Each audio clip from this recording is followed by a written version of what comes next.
The moment your paycheck hits your account, a fight starts. Not next week. Not at the end of the month. Right then. Bills want it. Subscriptions want it. Convenience wants it. That little voice in your head that says, "You worked hard, just enjoy it," definitely wants it. And if you do not tell your money where to go in the first 24 hours, it will disappear into a bunch of small decisions that feel harmless in the moment and expensive by the end of the month. That is why some people earn decent money and still feel broke, while other people on ordinary salaries slowly build savings, wipe out debt, and invest consistently. It is usually not because they are smarter. It is because they have a payday routine. And in this video, I'm going to walk you through the exact routine that makes a paycheck feel less like relief and more like progress. Stay with me, because the fourth move is where most people lose momentum, and the sixth is what makes the whole thing actually stick. The first thing you do on payday is not spend. It is not celebrate.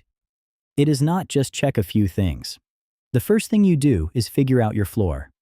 You need to know the minimum amount it takes to run your life for 1 month without the extras. I am talking about the bills that keep your life functioning. Housing, groceries, utilities, transportation, insurance. The basic obligations that keep a roof over your head and get you through the month. That number is your baseline. And most people have never actually calculated it. They know what they hope to spend. They know what they think they spend. They know what they feel like they spend, but they do not know the real number. And if you do not know the real number, every financial decision after that gets shakier.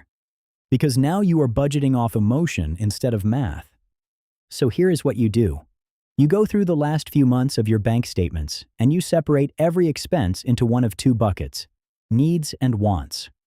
Rent is a need. Groceries are a need. Gas to get to work is a need. 3 streaming subscriptions you forgot were renewing are wants. Late-night food delivery because you were tired is usually a want. Random online purchases that looked tiny at the time are very often wants. And no, this is not about judging yourself. This is about finally seeing the difference between what keeps your life running and what quietly drains your paycheck. Because once you know your baseline, something changes. You stop treating your entire paycheck like available money. Now you know the first part of that money already has a job. And that is a huge shift. Now here is where most people make their next mistake. They think, okay, I know my bills, I'm good. Not yet. Knowing your baseline is step 1. The next move is giving every single dollar a purpose before it has the chance to disappear. This is where your paycheck stops being a pile of money and starts becoming a plan. When the money hits, you assign it. Some goes to housing, some goes to food, some goes to transportation, some goes to debt, some goes to savings, some goes to investing, some goes to a little breathing room. But the important part is this. You make those decisions before the month starts making them for you. Because if money arrives without instructions, it gets used by the loudest thing in front of you. The bill due tomorrow. The app notification. The sale that ends tonight. The craving that feels justified because payday finally came. And that is why so many people say, I have no idea where my money went. It went everywhere you did not assign it. A budget does not need to be complicated to work. It just needs to be intentional. And there is one category almost everybody forgets that can save your whole plan. You need a small buffer, a life happens category, not a giant emergency fund. We are getting to that. I mean a small cushion for all the little things that are not emergencies but still show up constantly. A replacement charger, school supplies, a parking fee, a birthday card, a last-minute expense that is annoying, not catastrophic. Because when your plan has no room for real life, one tiny surprise makes you feel like you failed. You did not fail. Your system just was not realistic yet. And if you are getting value out of this already, keep watching, because this is the exact point where most budgets break. Not because people are irresponsible, but because they built a plan for a perfect month, and perfect months do not exist. Now, once your paycheck has jobs assigned, the third thing you do is build protection. Because there is a huge difference between being broke and being financially fragile. A lot of people are not just short on money, they are one bad week away from chaos. One car problem, one medical bill, one missed shift, one unexpected cost, and suddenly the credit card becomes the emergency plan. That is what emergency savings is supposed to prevent. It is not there to impress anybody. It is not there to earn the highest possible return. It is there to create distance between you and panic. If you are dealing with high-interest debt right now, your first goal does not need to be huge. You just need a starter cushion, enough to stop every surprise from turning into new debt.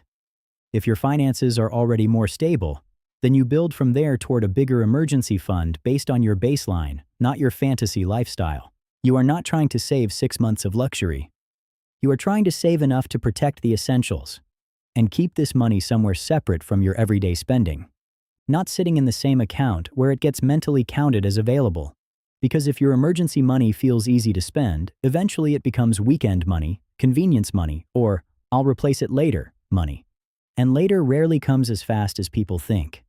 Now this next part is where people get emotional, and honestly, I understand why. Because debt is not just math. Debt is stress. Debt is delay. Debt is that feeling of working hard and still watching money leak out every single month. And if the interest rate is high, it gets even worse. Because now your past decisions are charging rent in your future. So the fourth payday move is simple. Attack high-interest debt with a plan. Not guilt. Not random extra payments when you are feeling motivated. A real plan. You have two strong options. The first is the Avalanche method. You make minimum payments on everything, then throw every extra dollar at the debt with the highest interest rate. This usually saves the most money over time because you are killing the most expensive balance first. If you are the kind of person who likes efficiency, this will probably make the most sense to you. The second is the Snowball method. You still make minimum payments on everything, but now you target the smallest balance first. Why do people love this method? Because progress is motivating. Watching one debt disappear gives you proof that the system is working. And sometimes that psychological win is exactly what keeps a person going long enough to finish the whole job. So which one should you choose? The one you will follow when the excitement wears off. Because the best debt strategy on paper means nothing if you quit 2 months in. And this is the part most people skip way too early. They want to jump straight to investing because it feels more exciting. It feels more grown up. It feels like the smart money move. But if high-interest debt is still chewing through your finances, you need to deal with that honestly. Not forever, but directly. Now, once your foundation is under control, this is where the whole routine starts to feel powerful. The fifth move is paying your future self. This is where your paycheck stops being only about surviving the month and starts helping you build something. Saving is important because it protects you. Investing is important because it grows you. And a lot of people delay this for years because they think they need perfect timing, perfect knowledge, or a lot of money to start. You do not. You need consistency. If your employer offers a retirement plan with a match, learn how that works and try to get the full match if you can. That is one of the rare moments in finance where doing the obvious thing can still be incredibly valuable. Then look at the tax-advantaged accounts that make sense where you live. And if the investment world feels overwhelming, keep it simple enough that you will actually do it. That matters more than sounding sophisticated. Because a simple system you follow beats an advanced system you keep delaying. And that is what a lot of people miss. They think wealth is built by big, brilliant moves. For most people, it is built by boring repetition, money going in month after month, time doing what time does. And no, it is not exciting in the beginning. That is the trap. People ignore the things that look small while they are still small. Then years later, they act shocked that those small choices turned into big results. The point is not to impress people with complexity. The point is to own more of your future with every paycheck. Now here's the final move, and this is the one that quietly decides whether all the other steps happen or not. Automation. Because the truth is, motivation is unreliable. You can be disciplined on Monday and impulsive on Thursday. You can feel focused one payday and exhausted the next one. That is normal. So stop building your money system around your best moods. Build it around your real life. When your paycheck hits, your important moves should already be lined up. Your bills should be planned. Your savings transfer should be scheduled. Your debt payment should be ready. Your investment contribution should already know where it is going. Because every time you leave a financial decision open, you give your emotions a chance to negotiate with your priorities. And emotions are very persuasive when money is sitting there. Automation fixes that. It removes the debate. It makes progress happen before spending gets a vote. And that is why two people can make the same amount of money, but one keeps moving forward while the other always feels behind. One person is deciding from scratch every month. The other person built a system once and keeps benefiting from it. That is the power of a good payday routine. It lowers the number of bad decisions you even have the opportunity to make. But there is one more piece, and if you skip this, the whole plan can start to feel miserable. You need a little room to enjoy your life. Not reckless spending. Not, I earned it, so who cares? Intentional enjoyment, a small amount of money that says, I am being responsible, and I am still allowed to be a human being. Because if every paycheck feels like punishment, your system will not last. People do not usually quit financial plans because they hate progress. They quit because the plan made life feel too tight, too joyless, too rigid. So build in a little freedom on purpose. That makes the plan sustainable. And sustainable beats intense every single time. So let's pull the whole thing together.